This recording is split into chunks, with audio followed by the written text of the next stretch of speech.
నుంచి నేటి నిర్దేశకులారా, తర్వాత ఆధ్యాత్మిక జిజ్ఞాసులై ఆధ్యాత్మిక ఆసక్తితో దయచేసిన సోదరిమణులారా, విశేషమైన ఈవుగా సత్సంగమే గొప్పది. అందులో ఈనాటి సత్సంగము చాలా గొప్పది. కారణం ఏమిటంటే, మానవులుగా మానవ యోనిలో పుట్టిన భగవాన్ బుద్ధదేవుడు ఆ విగ్రహం అంది అక్కడ పెట్టిండేది. ఈ సంస్థకి యజమానుడే బుద్ధ భగవానుడు అని గురువుగారు విశ్వనాథ్ రాజు గారు అది పెడితే బాగుంటుందప్ప అని. కానీ పెట్టినాక చూసేంత భాగ్యము ఆయన స్థూల దేహంలో లేకపోయా. కానీ ఆయన సూక్ష్మదేహ వ్యాప్తత, దాని అగాధత, దాని శక్తి సంపన్నత మనమందరూ అనుభవిస్తున్నాం. అటువంటి మానవ యోనిలో పుట్టి 8వ దీక్ష వరకు వెళ్ళి మంచోడు కావాలంటే 1ో 2ో దీక్షలు సార్లు ఉంటారు. ఇంక 3వ దీక్షకు పోయిందంటే వాడు ఏం పట్ల వాడు ఉండాడంట. 4వ దీక్ష 5వ దీక్షకి ఎక్కిందంటే వాళ్ళు జీవన్ముక్తి గురువులు అయిపోతారు. ఇంకా 6, 7వ దీక్షలకు పోతే వాళ్ళు దేవతల జొత్తులో చేరుకుంటారు, సృష్టికర్తల జొత్తులో చేరుకుంటారు. 7వ దీక్షకు పోతే దానికంటే పోయినాడు భగవాన్ బుద్ధదేవుడు 8వ దీక్ష. ఆ 8వ దీక్ష పొందిన మహానుభావుడు మానవ యోనిలో పుట్టిన ఏకైక ప్రభు భగవాన్ బుద్ధదేవుడు. ఆ బుద్ధదేవుని గురించి విశేషంగా ఈరోజు 2 అవధుల్లోన మన సహోదరుడు రాకుండా పోతే బుద్ధ భగవాన్ చరిత్ర, బుద్ధ భగవానుడు మంత్రాలు చెప్పలేదు, కానీ 8 మార్గాలు చెప్పినాడు. అష్టాంగ మార్గముని మన మాట ఎట్లుండాలా, మన యోచన ఎట్లుండాలా, మన సంకల్పం ఎట్లుండాలా, మన నడత ఎట్లుండాలా, మన కార్యాలు ఎట్లుండాలా అని దాని గురించి మేడం గారు సరళీభూతంగా చెప్పినాడు. ఇంకా జీవన్ముక్త స్థితికి ఎదిగిందే కాక మానవ లోకానికి ఒక మెట్టు పైకి పోయి మనకందరికీ సహాయం చేసినాడు. దైవీ సహాయం. మామూలు సహాయం చేసేకి ఎవరో ఒకరు ఉంటారు, కానీ దైవీ సహాయము, దీక్ష సహాయము, వికాసము, దైవీ ప్రేరణ కలిగించేటువంటి స్థానానికి పోయిన మహానుభావుడు భగవాన్ బుద్ధదేవుడు. ఆ బుద్ధదేవునికి ఇది ముఖ్యంగా నిన్న కాదు మొన్న పూర్ణిమ, వైశాఖ పూర్ణిమ, గరిక మాసం వస్తుందంటే రైతులకు చాలా విశేషమైన దినము. వైశాఖ మాసం వస్తే ఆ మాసంలో ఏమన్నా శుక్లపక్షంలో పెండ్లో దేవరో ఇంటి గృహప్రవేశం చేద్దామంటే విశేషం ఉంటుంది. కానీ భగవాన్ బుద్ధుని చరిత్రలో విశేషమైండేట్లా వైశాఖ పూర్ణిమానికి విశేషం ఏమిటంటే, ఒక చిన్న మాట చెప్పి ఆడ నేను ముందుకు పోవాలా. భగవాన్ బుద్ధదేవుడు అవతరించింది వైశాఖ పూర్ణిమ నాడు. బాగా అర్థం చేసుకోండి. ఆ భగవాన్ బుద్ధదేవుడు జ్ఞానము పొంది దాన్ని ఇట్లుంటుంది ఆ భగవంతుని విచారము అని తెలుసుకున్నట్ల జ్ఞానోదయము, జ్ఞాన ప్లస్ ఉదయ, ఆయన నిజమైన దైవీ జ్ఞానం ఉదయమైంది ఈ వైశాఖ పూర్ణిమ నాడు. బాగా అర్థం చేసుకోండి. ఇంక తర్వాత ఆయన 80 సంవత్సరాలు బ్రతిక స్థూల దేహంలో మనాకట్లు ఉండేతప్పుడు. ఆ 80 సంవత్సరాల్లో ఒక 45,000 ఉపన్యాసాలు ఇచ్చా. ఊరూరు తిరిగి, దేశాలు తిరిగి, ఖండాంతరాలు తిరిగి. ఖండాంతరాలు ఉంటే మన దేశమే కాదు, జావాకు పాయా, సుమాత్రాకు పాయా, సిలోన్కి పాయా, కాంబోడియాకు పాయా, ఇండోనేషియాకు పాయా, మలేషియాకు పాయా, చీనాకు పాయా, జపాన్ వరకు పాయా. ఆయన ఇన్ని దేశాల్లో బౌద్ధ ధర్మాన్ని ప్రచారం చేసిన మహానుభావుడు ఆయన. ఇట్లా 80వ సంవత్సరం వరకు స్థూల దేహంలో సుమారు 45,000 ఉపన్యాసాలు ఇచ్చి జనాలకు జ్ఞానం అంటే ఏమి, దీక్షలు అంటే ఏమి, దైవీ భావన అంటే ఏమి, సన్నడత అంటే ఏమి, సింపుల్ లివింగ్, హై థింకింగ్ ఎట్లా అనేదాన్ని ధర్మానికి ఒక కొత్త భాష రాసినట్ల మహానుభావుడు భగవాన్ బుద్ధదేవుడు. ఆయన నిర్వాణమైంది అంటే స్థూల దేహం విడిచిపెట్టింది కూడా వైశాఖ పూర్ణిమ నాడు. 3 ఘటనలు బాగా అర్థం చేసుకోండి. భగవాన్ బుద్ధదేవుడు పుట్టింది వైశాఖ పూర్ణిమ నాడు ఆయన ఈ ప్రపంచమే నాకు వద్దు, మనము లేని దానికి తండ్లాడుతూ ఉండేవాళ్ళు. ఏమన్నా చేసుకుందామా, ఒక సైటో ఇల్లో లేదు బతుకో బంగారో చేసుకుందామా అని. కానీ అన్నీ ఉండిన రాజకుమారుడై పుట్టి ఉండేదాన్నంతా వదిలి ఈ ప్రపంచం ఈ దుఃఖంలో ఉండేదానికి కారణం ఏమని చెప్పి తెలుసుకొని, ఆ కారణం తెలుసుకున్న తర్వాత ఇది నా బిడ్డలకు నా జనాలకు చెప్పల్లా అని సంపూర్ణ త్యాగం చేసి సంపూర్ణంగా తన జీవితాన్ని వైయక్తిక జీవితాన్ని ఏమో మంచి బిడ్డను పెళ్లి చేసుకోండా, మంచి బిడ్డ పుట్టిండా, అన్నీ ఉండా.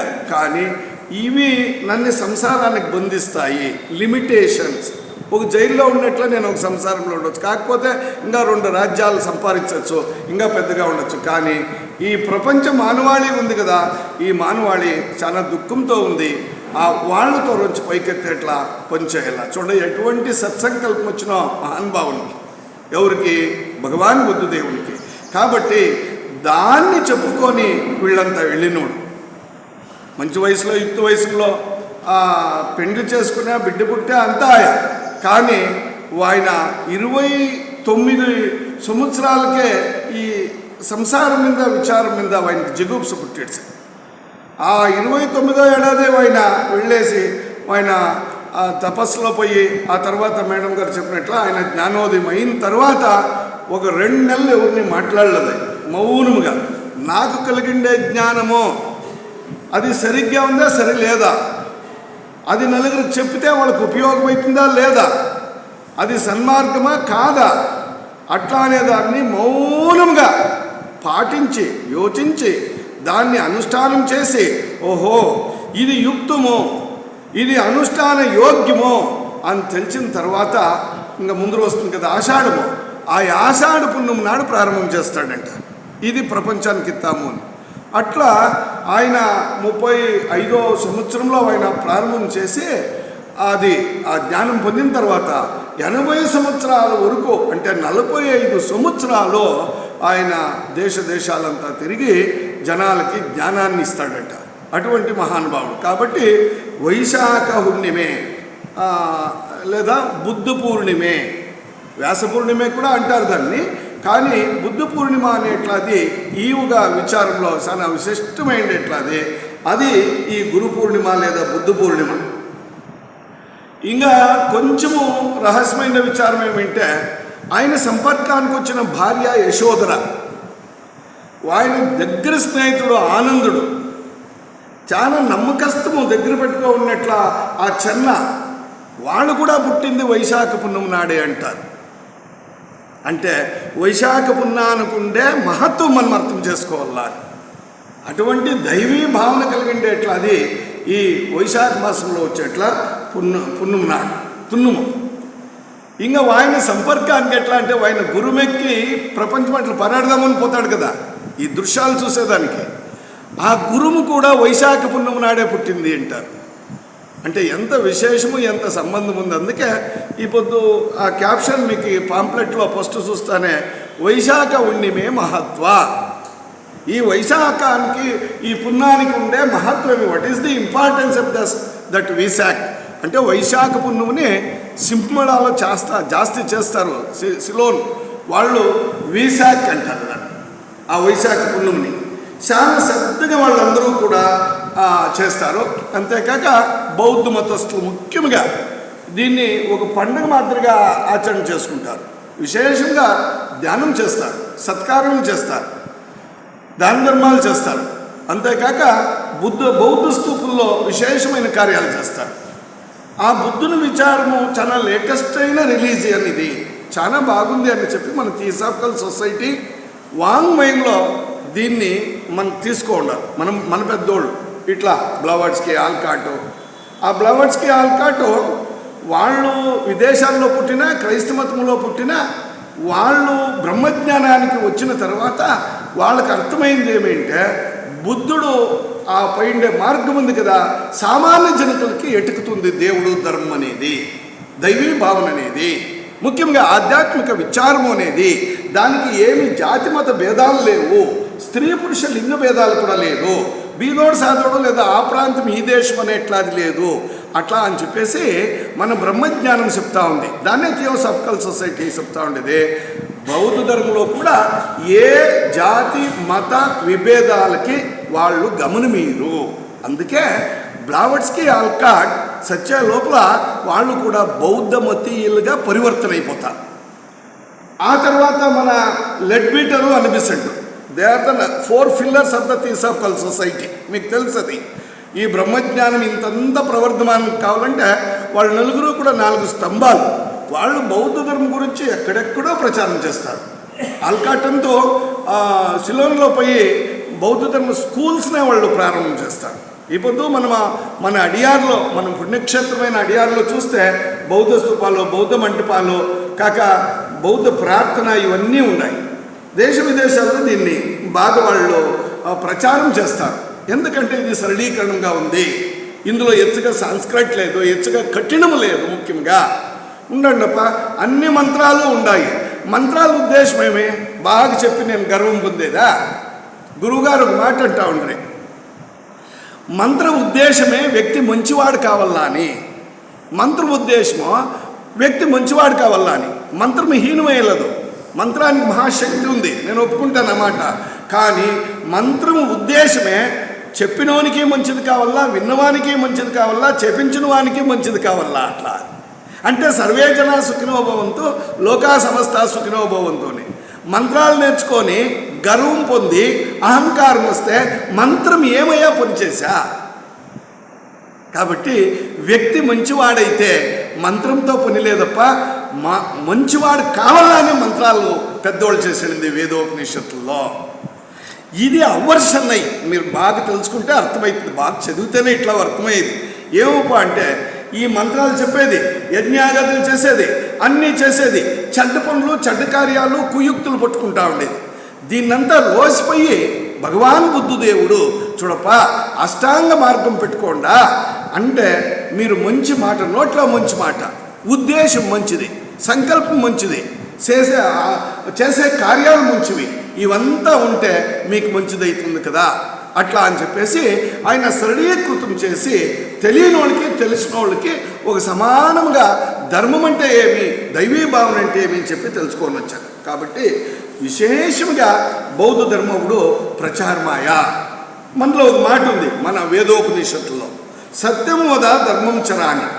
అంటే సత్యముని మాట్లాడు, ధర్మాన్ని నడుచుకో, నోట్లో అసత్యం పొలగద్దు, నడతలో అధర్మం నడద్దు. ఇది వేదము, ఉపనిషత్తు, భగవద్గీత, భారతము, రామాయణం, మహాభారతము మన పెద్దలు ఋషిమునీశ్వరులు చెప్పిండేది. అనేక మంది ఏమనుకో ఉండారంటే బౌద్ధ ధర్మం హిందూ ధర్మానికి విరుద్ధము అనేట్లా అరేబెంద అంటే పూర్తిగా తెలియని వాళ్ళు అర్థం చేసుకుంటారు. బాగా తెలిసిన వాళ్ళు అర్థం చేసుకున్నాము. ఇప్పుడు సత్యం వద ధర్మం చర వేదోపనిషత్తుల మంచి వాక్యం అది. సత్యం మాట్లాడు, ధర్మంగా నడియని. భగవాన్ బుద్ధుడు సేవుడు చెప్పింది ఏమో అష్టాంగ మార్గము. అష్టాంగ మార్గం ఏమి? మంచి మాట్లాడు, మంచి యోచన చేయి, మంచి సంకల్పం చేయి, సాధ్యమైనంత ప్రపంచానికి మేలు చేయి, నీకోసం నువ్వు ఉండద్దు, సర్వజనాలకి కష్టపడు. లాస్ట్లో మేడం గారు ఒక మాట చెప్తా ఉండ్రి, సర్వజన హితాయ సర్వజన సుఖాయ లోకానుకంపాయ. సర్వజనులు హితముగా ఉండి, సర్వజనులు సుఖముగా ఉండి, ఈ లోకాని కోసం అందరూ అనుకంపంగా బతికేట్లా సద్బుద్ధి, సద్విచారము, సలక్షణము, సత్సంకల్పము అందరికీ రాని. ఎవరు చెప్పినది? భగవాన్ బుద్ధదేవుడు. మనము భేద విభేదాలు పుట్టిస్తామే కానీ అంతో ఇంతో తెలుసుకొని పూర్తిగా తెలిసిన వాళ్ళు ఎవరైనా అంటారా? వేదోపనిషత్తుల్లో ఋషి మునీశ్వరులు చెప్పిండేదాన్నే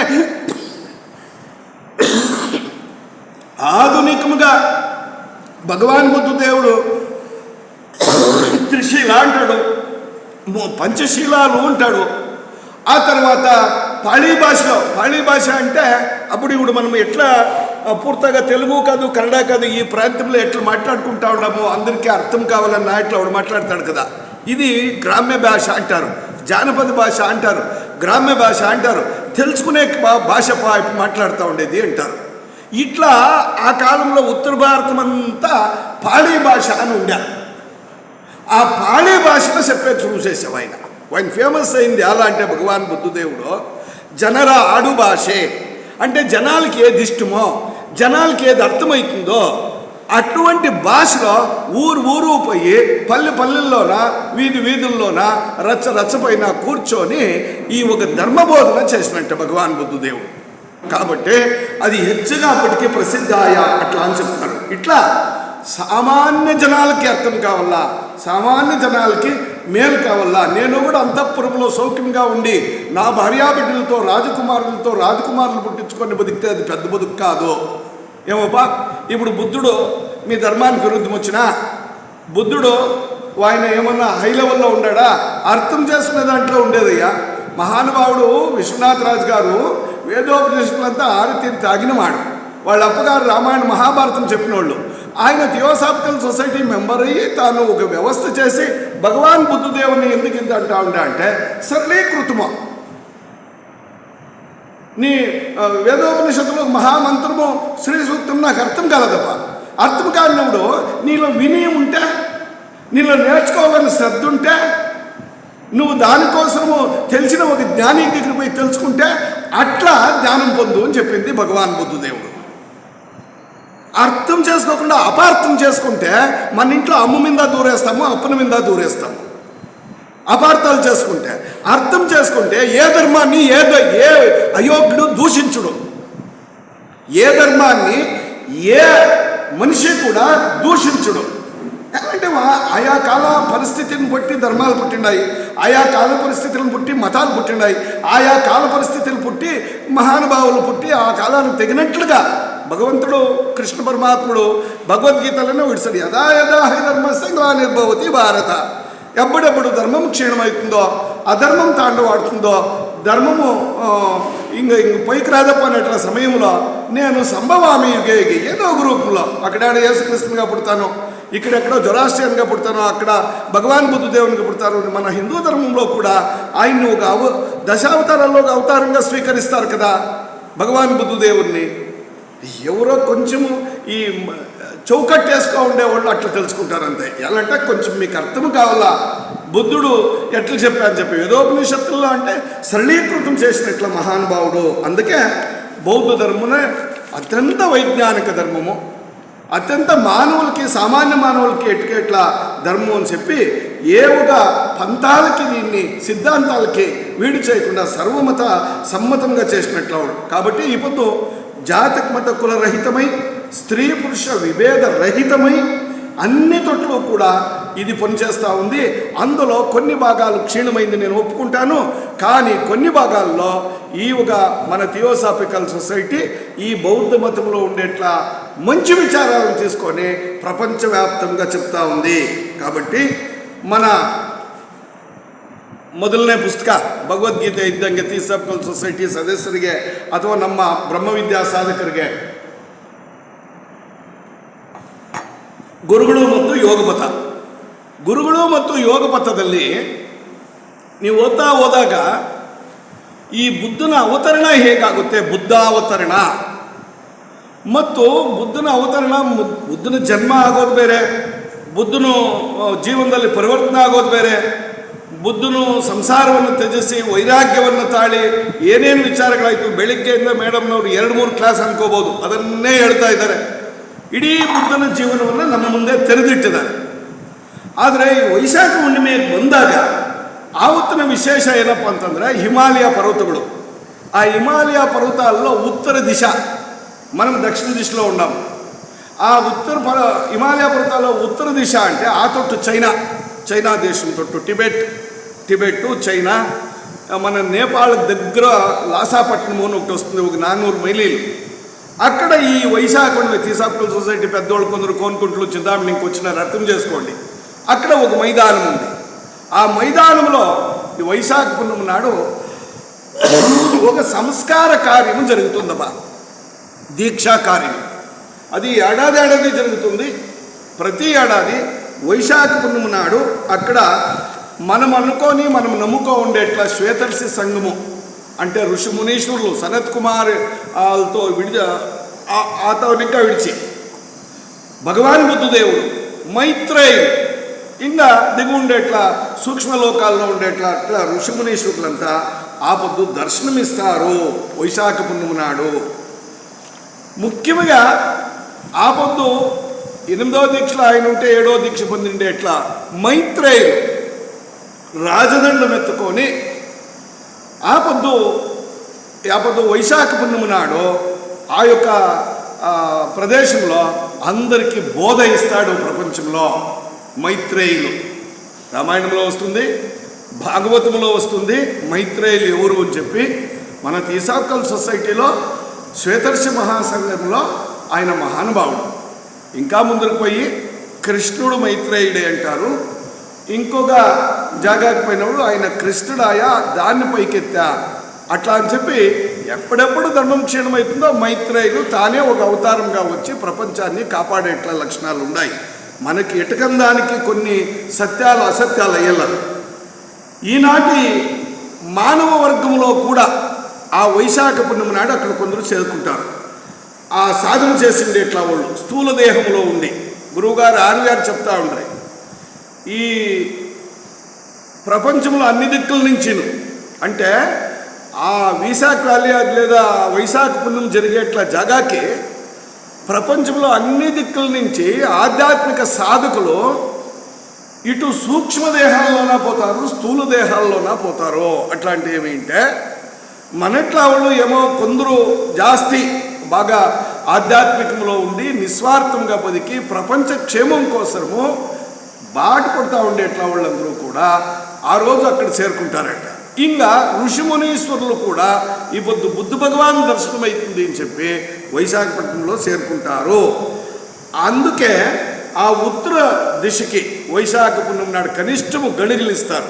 ఆ గళికలో ఎంత పొద్దుకి ఆయన వస్తాడో, ఏమేమి ఆయన వచ్చిన తక్షణము ఏం ఉద్దేశం ఉంటుంది, ఆ సభ ఎట్లా జరుగుతుంది, ఇట్లా అని చెప్పి ఉంటుంది. మనము వైశాఖ పున్నమి నాడు కనిష్టము ఉత్తర దిశకు చేరి భగవాన్ బుద్ధుని బుద్ధం శరణం గచ్చామి, సంఘం శరణం గచ్చామి, ధర్మం శరణం గచ్చామి అని చెప్పి ఆ బుద్ధునికి బద్ధుడైనట్లుగా నేను నా మనస్సుని పరివర్తన చేసుకొని బుద్ధుని భావించల్లా. ఈ సంస్కరణ ఆదిలో ప్రతి సంస్కరణ ఆదిలో ఉండేట్ల ప్రతి ఒక్క సాధకుడు కూడా ఆ సభలో భాగవహిస్తాడు, శ్రద్ధాభక్తిగా కార్యం చేస్తూ ఉంటారు. అట్లా అని చెప్పి సాధన సులభమవుతుంది ఈ వైశాఖ పున్నమి వలన. ఇటువంటి ఈ జగత్తులో శ్రేష్టమైన కార్యము భూలోకంలో జరుగుతూ ఉంది. అది వైశాఖ ఉత్సవము లేదా వైశాఖ పూర్ణ ఉత్సవము. ఆ యొక్క దీనికి కారణము భగవాన్ బుద్ధదేవుడు. ఈ వైశాఖ పున్నము జరిగే విచారం ఏమిటంటే ప్రపంచంలో అంధకారం నిండిపోయింది. అంధకారము అంటే మబ్బు. ఎటువంటి మబ్బు అంటే అజ్ఞానం అనే మబ్బు. మా జాతి పెద్దది, మా మతం పెద్దది, మేము తెలుసుకోండే సిద్ధాంతం పెద్దది, మా ధర్మంలో ఉండే సత్యాలు వేరే ధర్మంలో లేదు. ఇది అంధకారం. అంధకారం అంటే అజ్ఞానం, మబ్బు. దీనికి తెలివి తెప్పించేదానికి ఈ పుణ్యకార్యము ఇప్పటికీ కూడా ఆ శ్వేతర్షి మహాసంఘం వాళ్ళు శ్రమ చేస్తూ ఉన్నారు. ఆ విశాఖ వేళలో లేదా వైశాఖ పున్నమి నాడు ఇక్కడంతా ఆ ఒక్క బుద్ధదేవుని మహత్వము, శక్తి సంపన్నత, ఆయన మహిమ ఎంతుంది అని తెలుసుకునే వాళ్ళే అక్కడ చేరుతారు. ఎందుకంటే సామాన్యమైన సాధన కాదు భగవాన్ బుద్ధదేవుని. ఎందరినో చూస్తున్నాం మన ప్రపంచంలో. రాఘవేంద్ర స్వాములు జీవన్ముక్తులైన, సాయిబాబా అయిన, రమణ మహర్షులు ఎంతో పైకి పోయిరి, బ్రహ్మ చైతన్య వాళ్ళు పోయిరి, బ్రహ్మానందులు పోయిరి, శివానందులు పోయిరి, యోగినారాయణ యతీంద్రులు వాళ్ళు కూడా జీవన్ముక్తులైరి. అనేక ఉదాహరణలు మన హిందూ ధర్మశాస్త్ర రీత్యానుసార మనకి జీవన్ముక్తి పొందినట్లు వాళ్ళు ఉన్నారు. కానీ భగవాన్ బుద్ధదేవుడు దేవతల కంటే పై స్థానానికి పై కదా, 8వ స్థానానికి. ఈ ఎగ్జాంపుల్ ప్రపంచానికి ఉండల్లా. ఇది ఈ ఒక వైశాఖ పున్నమి నాడు జరిగేట్ల మహత్వము, ఆ శక్తి ప్రపంచానికి తెలలాని జరుగుతూ ఉంది. దానికి మన ప్రతి వ్యక్తి కూడా సంస్కరించుకోవచ్చు తనని తాను. అంటే కల్చరింగ్ చేసుకోవచ్చు.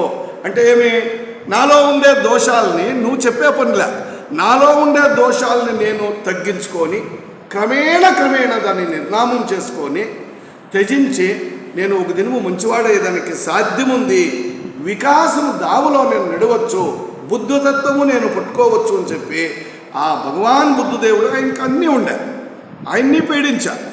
భార్య, బిడ్డలు, ఆ ప్రపంచము, ఆ దుఃఖము బాధించ, కానీ ఆయన ప్రపంచాన్ని దుఃఖముని ఇంకా బయటకు తేవాలనుకున్నాడు. ఇట్లా ఎన్నో కష్టాలు పడి సాధనా మార్గంలో 8వ దీక్షకెక్కి ఋషుల కంటే పైన స్థానంలో ఉండే ఎగచూసే వాళ్ళు అయిపోయారంట మైత్రేయులు, వైవస్వత మనువులు.